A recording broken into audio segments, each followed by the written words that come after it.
Shake it, baby. Oh yeah, shake it, shake it, shake it.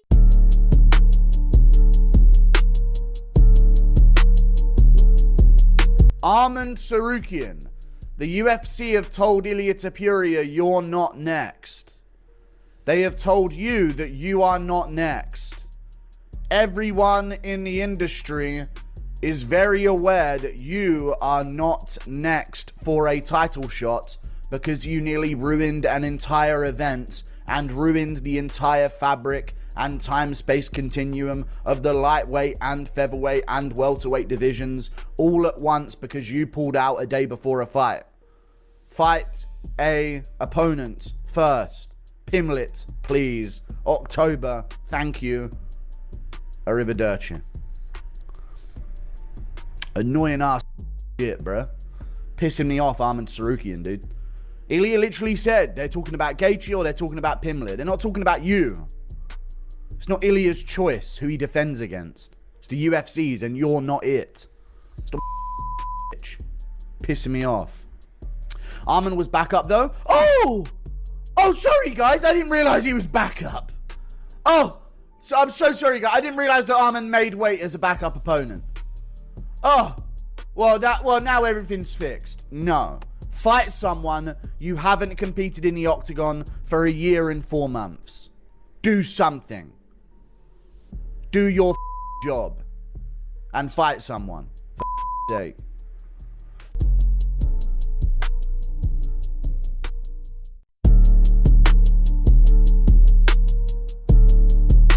What do you think? If Khamzat wins, is Dricus done enough to get an immediate rematch? Do you think he just clears all these guys and it's going to be like, okay, well, you thought you might be next. We can talk about all this, but you're all going to get slid back one spot because Dricus is going to fight for it again. No, I'm going to keep it 100 with you. If Khamzat wins, it's a disaster, actually.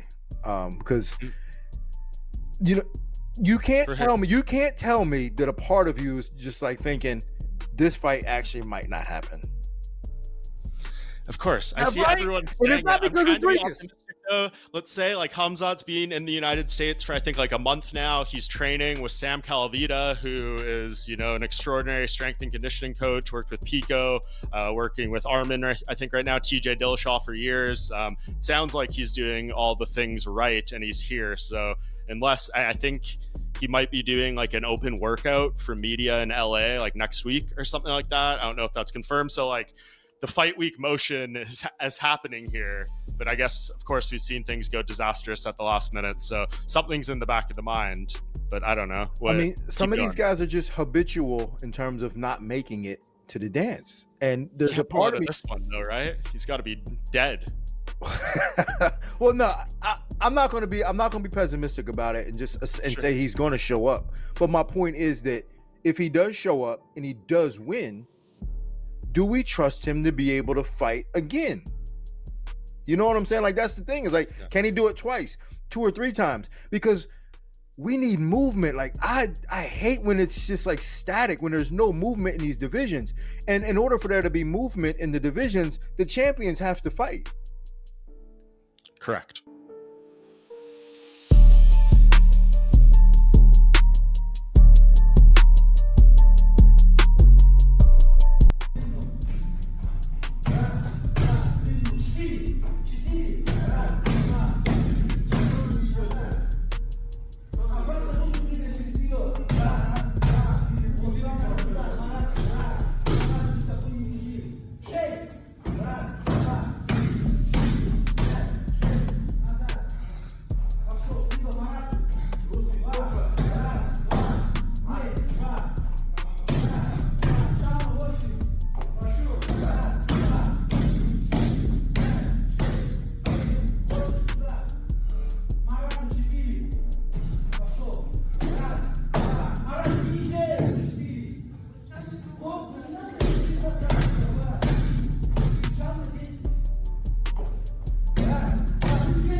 So whether he likes it or not, the fight that they probably should make is Justin Gaethje versus Paddy Pimblett, which will annoy Justin. I get that. I understand that. But if I'm Justin Gaethje, I take that fight. I go out there, I beat Paddy Pimblett, I show the world what I'm made of, I get on the microphone and say, listen, Ilya, there's no more running from me. Like you're doing against Arman Tsarukyan, I don't want to talk shit about Ilya Taporia because the man is awesome, okay? Every time I've met him, he's an absolute class act. He's humble, he's down to earth, he's great to talk to, he's very intelligent, he's good for the sport, he's a great ambassador, he represents 2 countries, fights his goddamn ass off, he's got excellent skills all over the place. So I ain't criticizing the guy, apart from the fact that for whatever reason, he doesn't want to fight Arman Tsarukyan. So Justin Gaethje can go out there, he can beat Paddy Pimblett, maybe, because remember, Paddy Pimblett against Michael Chandler looked phenomenal. Okay, that was the best version of Paddy Pimblett. Sure, the worst version of Michael Chandler. But still, you can only beat the people put in front of you. And Paddy Pimblett beat the absolute brakes off him. Embarrassed him. Made him look terrible. Simple as that, okay? So Paddy Pimblett's stock went through the roof. So right now, he's got nothing but big options. Ilya Taporia needs to fight. He needs to accept the fight with Arman Tsarukyan. Because who's he going to fight? Is it going to be Paddy Pimblett? Arman's out there talking shit about Paddy Pimblett, saying that his last few opponents, if you combine their records, they've lost the last 13 in a row.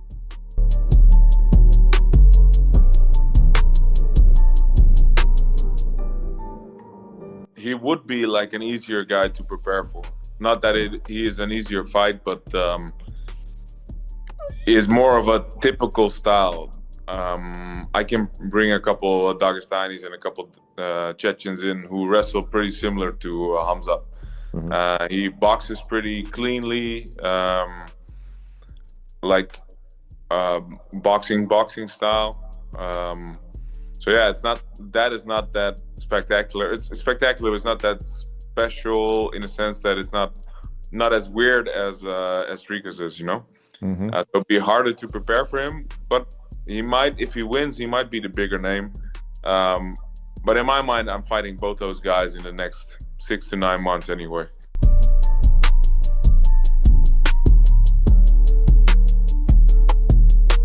You said that you had an injury with the Randy Couture fight, and this was a big fight for the UFC and you were coming off these big wins. We tried to pull out of it. Monty got a hold of. Oh, so what, yeah, I want to ask you that. So if you did try to pull out, yeah, before the fight, I had 2 bulge discs, and Monty's like, "Look, man, Tim can't even train," and Dana's like, "I don't give a shit.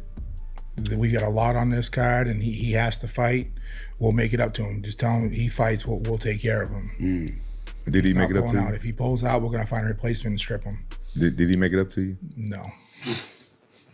Yeah, you know, that's when you remember one time earlier you said like you fought Andre Arlovski right for a favor. Yeah. And then Dana did that with me after I beat Vanderlei. He wanted me to fight Forrest? Dean of Mean, Keith Jardine. Keith Jardine, that's right. Yeah. And he said, "I'll do me a favor." Yeah. And he said, I owe you one, do me a favor. Then, okay, I did a favor. I was overtrained and I fought Keith Jardine. Then I asked for a favor and Dan was like, "Oh, we don't do favors." I was like, "Oh, okay." Mm. But he actually used those words? Yeah. I don't have to say allegedly. He's face to face.